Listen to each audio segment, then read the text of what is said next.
Ya, kita akan langsung menuju ke penanggap kita yang kedua, Bapak Wasisto Raharjo Jati, yang akan menyoroti bagaimana pentingnya kebijakan pro kelompok muda terhadap termasuk dalam konteks SDM menuju Indonesia Emas 2045, dan fenomena kabur aja dulu ini adalah satu masalah atau peluang diaspora SDM Indonesia.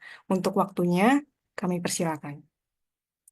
Oh, ya, baik. Terima kasih Mbak Olivia dan terima kasih undangan yang diberikan kepada saya, Mas Edward, Mas Iqbal, Mas apa lagi?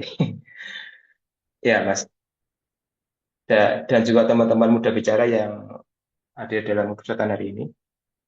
Izin saya mau share screen dulu ya, Mas Mas Iqbal dan Mbak Olivia ya, biar bisa Monggo Pak, silakan. sebentar. Hmm.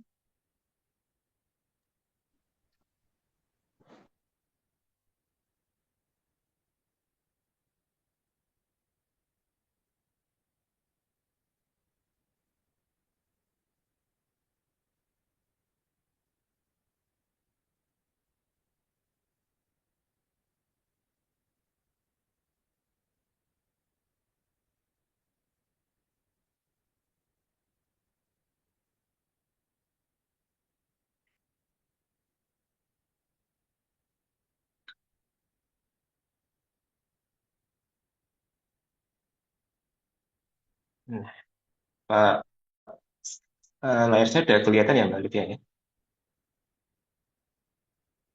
Ya, sudah Bapak. Ya, oh ya tadi saya lupa memberi salam pada eh, rekan-rekan narasumber nih, Kang Ivan, Pak Mutakin. Maaf tadi terlewat dari saya. Jadi ya saya terima kasih sekali telah diundang di forum ini dan juga sudah diberi pemaparan soal kajian teman-teman muda bicara ya, soal muda bicara, soal kabur aja dulu ini dan bagaimana implikasinya buat kehidupan negara kita. Nah, untuk melengkapi kajian tersebut, ini saya izin untuk menambahkan beberapa poin yang ingin saya sampaikan dalam beberapa slide ini. Eh, baik. Nah, bagaimana kita bisa melihat dan menganalisa kabur aja dulu itu? Jadi ada beberapa poin yang ingin saya sharing di sini pada teman-teman. Yang pertama tentu di sini fenomena kabur aja dulu secara demografis adalah bagian fenomena di mana penduduk usia kerja produktif yang itu didominasi penduduk usia muda, generasi milenial atau Gen Z, yang bagian dari bonus demografi yang itu tidak tertampung alokasinya dengan lapangan kerja yang ada di tanah air. Dan itu yang sebenarnya menjadi pemicu utama eh, dalam konteks hari ini, rekan-rekan semua. Yang mana pemicu itu kemudian disampaikan melalui bentuk tagar yang itu bisa kita lihat berbagai macam pemaknaannya, entah itu pendampingan ruang untuk frustasi, kecemasan, dan juga kerinduan yang lebih baik. Nah, dari situ kemudian isunya telah melebar kemana-mana, terlebih lagi dengan berbagai macam kebijakan pemerintah di beberapa bulan terakhir ini kan, yang mana itu kemudian kita kabur aja dulu itu bukan sekedar masalah frustasi tidak dapat kerja, tapi kemudian melebar luapan kemarahan, kemudian luapan emosi dan lain sebagainya. Tapi yang paling utama di sini adalah itu adalah teriakan diam, yang mana itu mereka protes tanpa demonstrasi, karena mereka tidak tahu lagi mau kemana aspirasi disampaikan, sehingga tagar ini menjadi semacam istilah payung yang itu membuat bagaimana kabur aja ini menceritakan fenomena yang sangat kompleks. Nah, tentu kalau kita lihat fenomena kabur aja dulu ini lebih mengena pada kelompok anak muda menengah ke atas ya sebenarnya. Karena yang kita lihat di sini mereka kemudian mencari perbandingan dengan negara lain. Ya, misalnya kemudian mencari info soal lapangan kerja atau sekolah. Jadi dua hal ini yang menjadi inti utama kabur aja dulu dalam konteks Indonesia saat ini, rekan-rekan semua. Nah, tadi disampaikan oleh Mas Iqbal dan tadi Bang Ivan juga menceritakan ya bagaimana PHK itu atau pengangguran itu cukup signifikan. Nah, ini saya juga menanggapinya. Jadi kalau kita lihat dalam beberapa tahun terakhir ya, terutama pasca COVID, memang kita harus akui kalau gelombang ketenaga kerjaan, gelombang pengangguran kita makin lama makin tinggi. Yang awalnya itu di bawah 20.000 orang, sekarang sudah sampai 60.000 orang. Artinya apa? Ternyata pasca pandemi COVID itu ekonomi kita belum baik-baik saja rekan-rekan semua. Karena di sini yang kita baca justru angka PHK itu makin tinggi. Entah itu karena biaya produksi yang makin naik atau ekonomi kita yang sedang lesu dan lain sebagainya. Artinya di sini kita bisa membaca kenaikannya hampir dua kali lipat dari tahun ke tahun di 5 tahun terakhir rekan-rekan semua. Nah, tadi juga disinggung soal pengangguran. Nah, ini juga perlu menjadi perhatian kita bersama ya sebenarnya bahwa bahwa tren pengangguran kalangan terdidik kita itu makin lama makin tinggi juga, terutama dari kalangan pengangguran terbuka ya. Jadi pengangguran terbuka itu adalah bagi mereka yang belum bekerja, namun belum punya pengalaman kerja. Nah, artinya di sini dominasinya cukup tinggi rekan-rekan semua. Ya, ini menyambung tadi yang soal angka PHK ya. Dan ternyata angka pengangguran bagi yang sudah lulus kuliah itu makin lama berkontribusi terhadap jumlah pengangguran produktif kita yang awalnya sekedar di atas kurang lebih 500 ribu orang hingga sekarang kemudian makin lama makin tinggi di, di tahun 2024 terakhir. Artinya kita bisa melihat ada segmen pengangguran, ada segmen PHK yang itu jumlahnya besar di akar rumput rekan-rekan semua. Dan di satu sisi, ketersediaan lapangan kerja kita tidak cukup memenuhi untuk merekrut semua orang tersebut. Jadi inilah yang menjadi semacam bom waktu ya, semenjak terutama sejak pasca pandemi ya, di mana kita bisa melihat jumlah lapangan kerja yang belum terbuka sepenuhnya karena ekonomi kita masih dalam proses perbaikan. Tapi di satu sisi kita bisa melihat lonjakan penduduk kita makin lama makin juga besar, tapi juga tidak dibarengi dengan serapan tenaga kerja di masyarakat. Nah, ini saya mau cerita dulu mengapa Pak Guru Aja Dulu itu menjadi semacam modus ya. Ya sebagai dulu pernah berdiaspora pula, saya akan memaparkan mengapa kemudian Pak Guru Aja Dulu itu sebenarnya sudah terjadi lama ya. Nah, ada dua hal yang ingin saya sampaikan di sini. Pak Guru Aja Dulu itu bisa diartikan mereka itu pergi untuk bekerja atau sekolah lagi. Misalnya bekerja untuk menjadi awak kapal pesiar atau menjadi pekerja migran di luar negeri atau mungkin mencari pengalaman kerja di luar dengan menjadi eh, pekerja informal misalnya. Atau yang kedua memang sekolah, misalnya apply LPDP atau mungkin beasiswa asing lainnya untuk sekolah di luar negeri. Itu eh, hal pertama yang selalu menjadi dasar kabur aja dulu. Yang kedua, tentu yang paling bisa kita lihat adalah pergi untuk menjadi WNA atau penduduk menetap. Nah, ini saya pikir tren kedua ini yang saat ini sedang menggejala ya rekan-rekan semua ya. Di mana yang kita lihat eh, banyak WNI kita itu di luar negeri memang hidup lama di sana atau mungkin punya pasangan orang sana, mereka bisa dengan mudah untuk mendaftar sebagai penduduk menetap atau permanent resident atau mungkin warga negara sekalian. Nah, ini yang saya pikir tren kedua ini yang saat ini dan ke depan akan menjadi pola baru ya, Pak Gur aja dulu itu seperti apa. Nah, lalu bagaimana teknisnya? Ya, Pak Gur aja dulu misalnya yang kita lihat kalau dari jalur pendidikan ya, misalnya kita apply student visa, lalu kita bisa apply graduate visa, lalu kemudian kita bekerja di di lembaga negara asing, kemudian kita menjadi PR atau citizen misalnya. atau kabur aja dulu itu yang sekarang sedang marak terjadi dalam apply working holiday visa. Jadi teman-teman kalau misalnya punya keahlian informal ya, misalnya menjadi cleaning service atau mungkin menjadi pemetik buah anggur atau mungkin menjadi neni di rumah-rumah jompo atau apapun itu yang itu bukan bagian sektor pekerjaan yang diminati oleh warga sana, itu yang banyak diminati oleh pekerja migran dari negara berkembang, terutama juga Indonesia ya. Jadi dengan apply working holiday visa itu mereka bisa bekerja di sektor pekerjaan yang itu tidak diminati oleh warga sana. Nah, setelah itu, setelah mereka bisa selesai, kemudian mereka bisa apply bridging visa, yaitu visa temporary yang itu memungkinkan mereka lebih stay lebih lama di luar negeri dan baru kemudian mereka bisa apply apa skill independent visa ketika mereka sudah memiliki pekerjaan sudah mapan dan akhirnya juga apply PR atau citizen. Jadi memang di sini kabur aja dulu ini memang ujungnya adalah menjadi PR atau citizen ya. Cuman apakah ini menjadi contoh mutlak kabur aja dulu itu dikaitkan dengan sentimen nasionalisme? Ini hanya satu contoh ya teman-teman ya, yang memang saya dulu pernah mengamati juga beberapa WNI ketika saya masih studi itu banyak yang kemudian apply untuk PR, apply untuk citizen, terutama bagi mereka yang itu berasal dari kalangan menengah atas sebenarnya teman-teman. Jadi ini modusnya.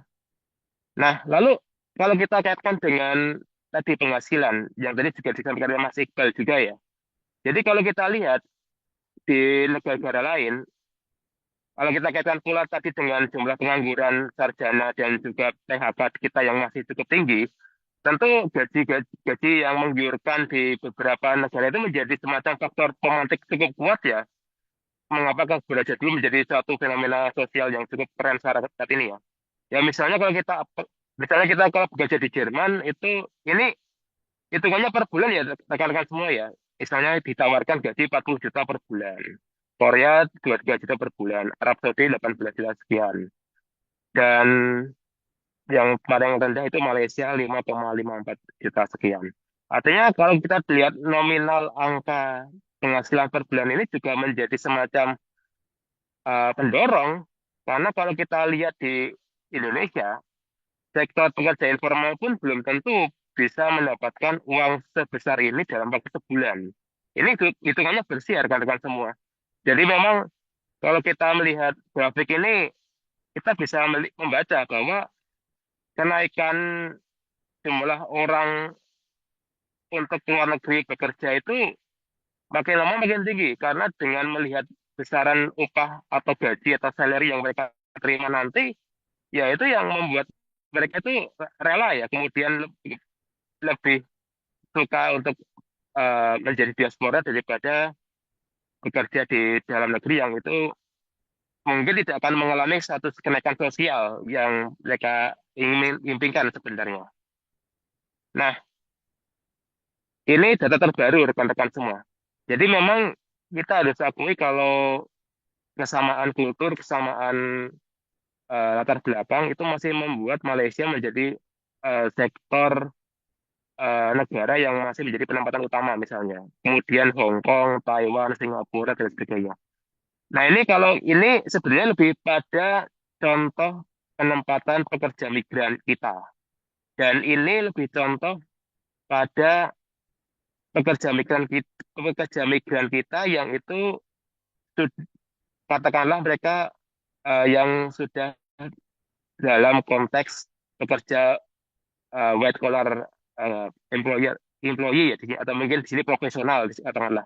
Jadi lebih condongnya ke negara-negara maju, tapi kalau bagi teman-teman yang notabene menengah bawah itu lebih condong ke negara-negara Asia, kecenderungannya untuk kabur aja dulu sebenarnya, karena kedekatan geografis dan kultur menjadi pertimbangan daripada gegar budaya, gegar eh, kultur yang dihadapi di negara maju. Nah, ini saya mau share juga. Sebenarnya kabur aja dulu yang membuat teman-teman itu rela keluar gitu apa sih yang menjadi sektor pekerjaan impian? Nah, ini saya ambil contoh eh, grafik statistik yang saya kutip dari eh, Riset Bureau Agency of Australia. Jadi ini saya ambil contoh aja untuk melihat bagaimana sebenarnya sebaran serapan pekerja asing yang ada di Australia misalnya. Jadi teman-teman bisa melihat bahwa yang tadi saya sebut di awal bahwa pekerjaan informal di luar negeri itu yang menjadi faktor paling kuat mengapa kabur aja dulu menjadi faktor penting ya. Misalnya kita di luar negeri itu sektor yang paling utama itu menjadi kurir makanan misalnya. Atau yang ini food trade di sini. Atau kemudian kita menjadi bagian dari pekerja hotel, menjadi cleaning service atau laundry atau kerja di sektor-sektor restoran, perhotelan dan sebagainya. Nah, ini yang paling banyak diminati oleh para pekerja migran asing di Australia misalnya. Karena tidak butuh banyak skill yang diharapkan atau mungkin menjadi kualifikasi ya. Makanya kemudian kalau kita bisa baca, ternyata yang banyak apply untuk bekerja itu adalah para student, para mahasiswa. Dan juga tadi, working holiday visa, yang working, working, working holiday visa holder yang itu juga banyak terserat di sektor-sektor ini, teman-teman. Menjadi kurir makanan, pekerja hotel, dan sebagainya. Tapi beda kalau dan juga ini menjadi eh, Makasih, Om. apa menjadi neni atau mungkin menjadi bekerja di panti jompo, misal di carrier, aiders, dan sebagainya. Namun sedikit sekali yang bagi pekerja migran di Australia itu masuk ke sektor ICT profesional dan lain sebagainya. Artinya kalau kita bisa melihat eh, dari grafik ini, fenomena kabur aja dulu yang itu kemudian mereka impikan untuk bisa bekerja lebih mapan, bisa lebih nyaman. Ternyata di luar negeri pun juga menjadi pekerja kasar sebenarnya. Cuman gajinya lebih besar daripada di kita misalnya. Ambil contoh kok yang pernah saya amati ya, ketika saya masih studi itu, kalau misalnya teman-teman itu menjadi cleaning service di Australia misalnya, itu gaji per gaji per kitanya kan gajinya per jam ya, itu bisa 25-30 dolar misalnya. Itu baru cleaning service. Belum kurir makanan itu mungkin kalau ordernya cepat itu bisa 40 dolar per jam. Makanya tidak heran kalau teman-teman diaspora Indonesia di luar negeri itu paling update soal handphone misalnya. iPhone terbaru mungkin bisa mereka dapatkan dengan cepat daripada di sini. Atau mungkin ganti gadget itu hal yang biasa. Karena mengikuti standar hidup orang sana, teman-teman. Tapi juga perlu diingat bahwa eh, biaya hidup di luar negeri pun juga mahal. Ini yang kadang itu luput dari fenomena viral kabur aja dulu ya. Mereka lebih melihat bagaimana pendapatan yang mereka nanti dapatkan, tapi tidak memikirkan bagaimana living cost di luar negeri juga cukup tinggi, teman-teman. Jadi inilah yang saya pikir menjadi missing point ya, ketika kita membaca kabur aja dulu, ketika mereka lebih teliti berdasarkan soal uang, tapi lupa soal biaya hidup yang mereka tanggung ketika nanti mereka hidup di luar negeri. Nah, ini soal remitansi. Jadi kalau ditanya soal nasionalisme ya para pekerja migran kita atau diaspora kita ya nasionalis dong, karena misalnya mereka memikirkan keluarganya yang ada di Indonesia misalnya dengan mengirim uang tiap bulan. Jadi kita bisa lihat di grafik ini teman-teman ya, ada kenaikan cukup signifikan ya jumlah uang dari luar negeri yang ditransfer ke keluarga mereka yang ada di Indonesia. Jumlahnya miliaran malah. Jadi dulunya cuma sekitar 6 miliar, sekarang sudah mencapai belasan miliar. Artinya apa? Ini juga menjadi peluang bagi diaspora kita bahwa lebih lebih enak hujan batu di luar negeri daripada hujan batu di negeri sendiri ternyata. Karena dengan gaji yang besar itu mereka masih bisa mengirim uang di keluarganya masing-masing di kita di tanah air ini sebenarnya. Nah, menyambung tadi soal pertanyaan, ini masalah atau peluang diaspora? Nah, saya tadi juga mau nyambung nih soal brain drain tadi. Jadi teman-teman yang bisa kita lihat, kabur aja dulu ini kan lebih mengarah pada kelompok menengah atas ya, kelompok terdidik, kelompok kalangan kaya dan sebagainya. karena mereka dianggap punya skill, terutama bidang STEM ya atau IT, yang itu banyak diperebutkan negara-negara luar. Nah, artinya bonus demografi yang harusnya kita dapatkan hingga tahun 2040 itu malah justru dinikmati negara asing, karena pekerja-pekerja kreatif kita itu justru lari keluar. Nah, di saat yang sama, negara asing itu mengalami eh, aging society. Jadi kalau teman-teman lihat, di negara-negara luar itu banyak penduduk usia jompo makin tinggi daripada penduduk usia muda. Dan disitulah kemudian para negara asing itu mengeluarkan eh, istilah namanya talent policy untuk bisa menarik para pekerja luar negeri yang itu punya skill yang bagus untuk menjadi eh, motor ekonomi mereka, teman-teman. Jadi makanya tidak salah kemudian di beberapa eh, bulan terakhir itu ada istilah talent scouting yang dilakukan oleh Singapura. Misalnya mereka menarget para juara Olimpiade Sains kita untuk bisa sekolah dan mungkin menjadi PR, atau mungkin eh, hal yang sama dilakukan oleh negara lain, misalnya Australia menarget para pekerja Indonesia yang itu punya keahlian di bidang IT atau bidang bidang tertentu yang itu tidak dimiliki mereka, sehingga menopang ekonomi mereka. Dan di samping pula untuk mengikis aging society yang dialami oleh negara itu, teman-teman. Jadi sebenarnya kabur aja dulu itu ya kita bagian dari upaya untuk menutupi fenomena ketimpangan usia muda dan usia jompo yang di negara asing itu. Yang kedua, selain tadi ya, adalah masalah generasi, teman-teman. Jadi kalau jadi masalah karena kalau semuanya kabur ke luar negeri, ya regenerasi pekerja kita akan berkurang. Jadi tidak ada inovasi baru, ide baru yang itu bisa didapatkan. Artinya lingkungan kerja di Indonesia akan stuck dengan ide-ide lama oleh generasi lama, tapi tidak tidak terikat dengan ide-ide baru yang itu harusnya sesuai dengan zamannya, teman-teman. Nah, itu dua poin masalah yang ingin saya sampaikan di sini. Lalu bagaimana kalau soal peluang? Peluang kalau kita melihat memang eh, yang kita bisa baca ya, tenaga kerja luar itu bisa menjadi motor penggerak ekonomi nasional. Nah, tadi juga disinggung soal India ya. Di India itu memang atau dalam ini diaspora India itu sudah menjadi pekerja IT di mana-mana. Sekarang kalau kita lihat CEO Google itu orang India, kemudian CEO gadget lain juga orang-orang India. Dan mereka berkontribusi terhadap pembangunan Silicon Valley yang ada di India, Bangalore misalnya. Jadi artinya ekonomi digital itu yang menjadi penggerak ekonomi dari India saat ini dengan diasporanya. Atau yang kedua, diaspora Filipina yang memang salah satu keunggulan diaspora Filipina kan kemampuan berbahasa Inggris ya.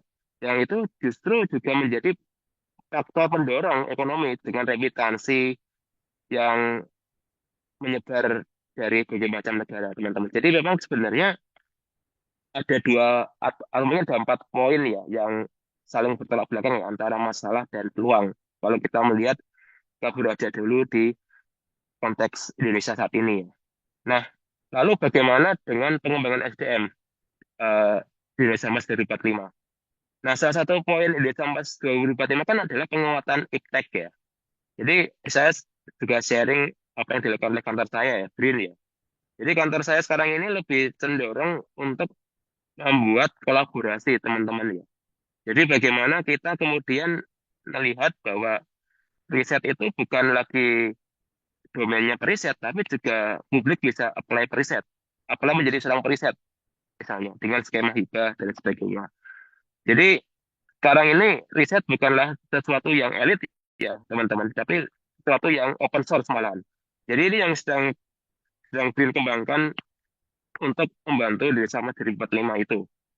Nah, lalu bagaimana kemudian prakteknya?